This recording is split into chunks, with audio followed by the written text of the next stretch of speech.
नमस्कार। चलें, आज आपको ले चलते हैं राजस्थान के जोधपुर की गलियों में, जहां से एक बेहद खास कहानी निकल कर आई है।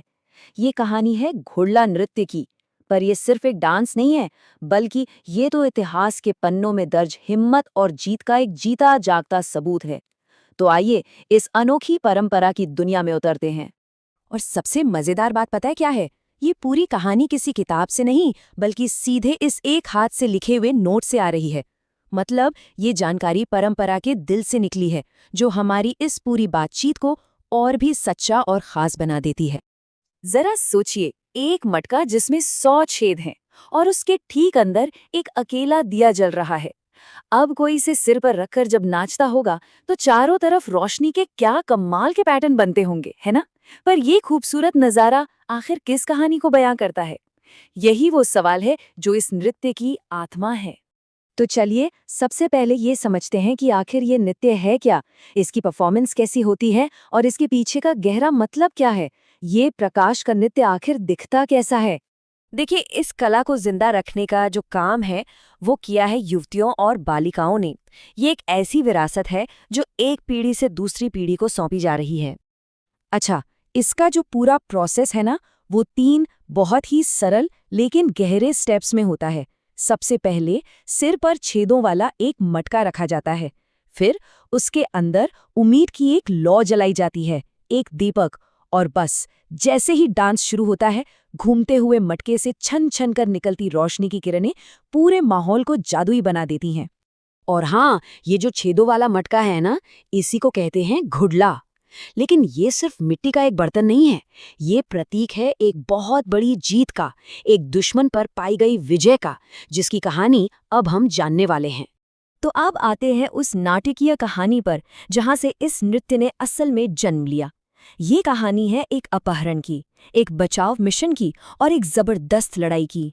तो बात है विक्रम संवत 1548 की। अजमेर के मल्लू खां ने पीपा गांव पर हमला कर दिया। उस वक्त वहां 141 लड़कियां गौरी पूजा कर रही थीं। उन सभी को बंदी बना लिया गया।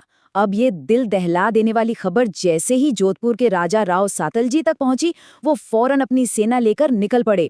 उन्होंने हमलावरों का पीछा किया और एक भयंकर लड़ाई हुई।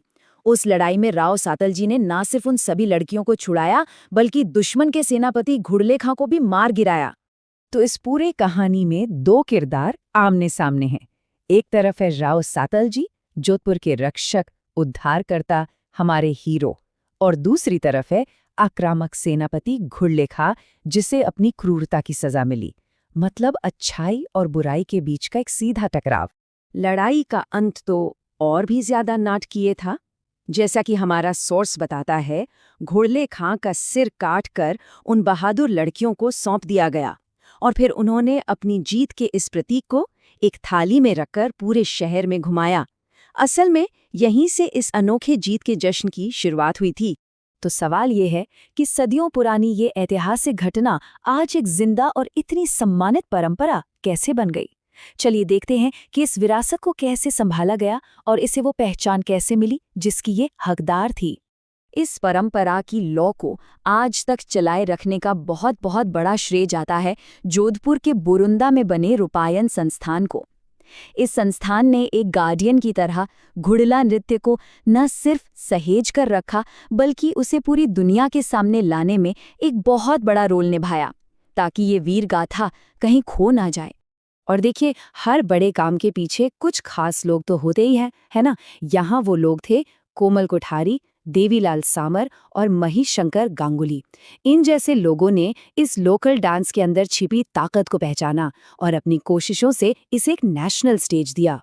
तो इस तरह जो कभी एक छोटे से गांव में जीत का जुलूस हुआ करता था, वो आज पूरे देश में एक जानी मानी कला बन चुका है। ये है घुड़ला नृत्य की कहानी। इतिहास, हिम्मत और कला का एक ऐसा संगम जो हमें वाकई में प्रेरित करता है। और ये हमें एक बहुत जरूरी सवाल पर लाकर छोड़ देता है। हमारे देश की अनगिनत लोक कलाओं और परंपराओं में न जाने हिम्मत, संघर्ष और जीत की